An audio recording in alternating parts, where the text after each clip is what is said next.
Jai Shri Krishna. This video is for Gita Olympiad 2025 and I'm going to continue with Adhyay number 2, that is Sankhya Yoga. Shlok number 67 onwards. Om Shri Paramatmane Namaha. Shlok number 67. Indriyāṇāmahi charatāy yanmano nuvidhiyate tadasya harati प्रज्ञाय वायुर्ना विमाम्बसि વાયુર્નાવમિભાંબસી. એનો અનુવાદ એવી રીતે છે કે જેવી રીતે પાણીમાંથી નૌકા પ્રબળ પવન દ્વારા દૂર ખેંચાઈ જાય છે તેવી રીતે વિચારશીલ ઇન્દ્રિયોમાંથી કોઈ એક પર પણ જો મન કેન્દ્રિત થાય તો તે મનુષ્યની બુદ્ધિને હરી લે છે.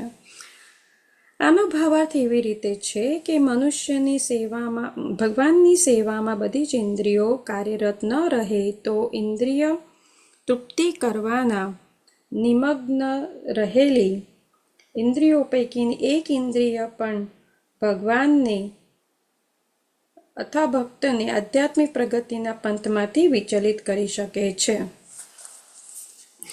મહારાજ અંબરીશના જીવનમાં ઉલ્લેખ થયો છે તેમ સર્વ ઇન્દ્રિયોને કૃષ્ણ ભક્તિમાં જોડી દેવી જોઈએ, કારણ કે મનને વશમાં રાખવાની એ જ સાચી પદ્ધતિ છે.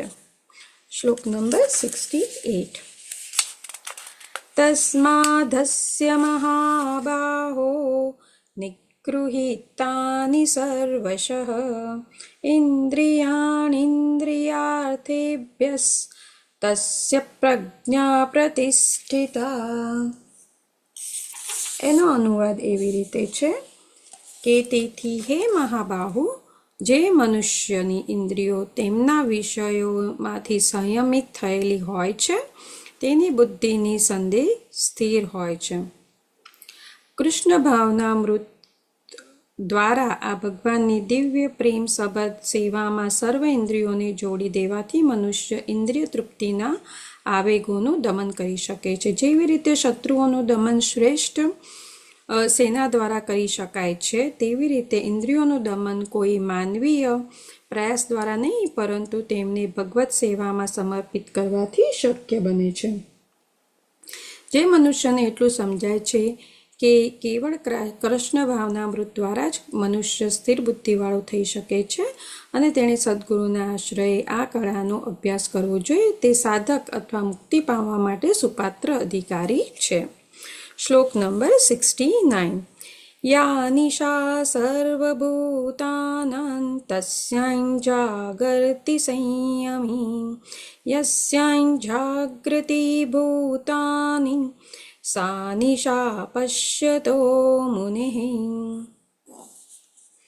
એનો અનુવાદ એવી રીતે છે કે સર્વ જીવો માટે જે રાત્રિ છે તે સંયમી પુરુષ માટે જાગતા રહેવાનો સમય છે અને જે સમસ્ત જીવોનો જાગવાનો સમય છે તે આત્મનિરીક્ષણ કરનારા મુનિ માટે રાત્રિ છે. બુદ્ધિશાળી મનુષ્યોના બે વર્ગો છે.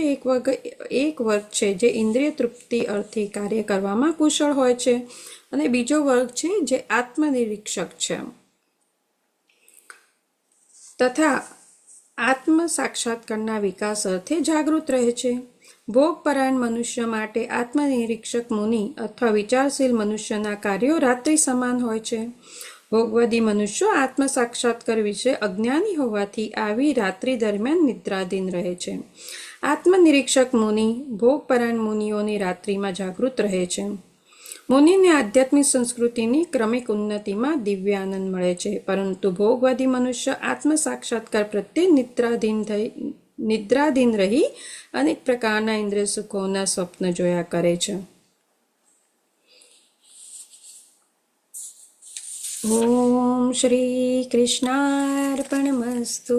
હરે નમઃ હરે નમઃ હરે નમઃ. જય શ્રી કૃષ્ણ.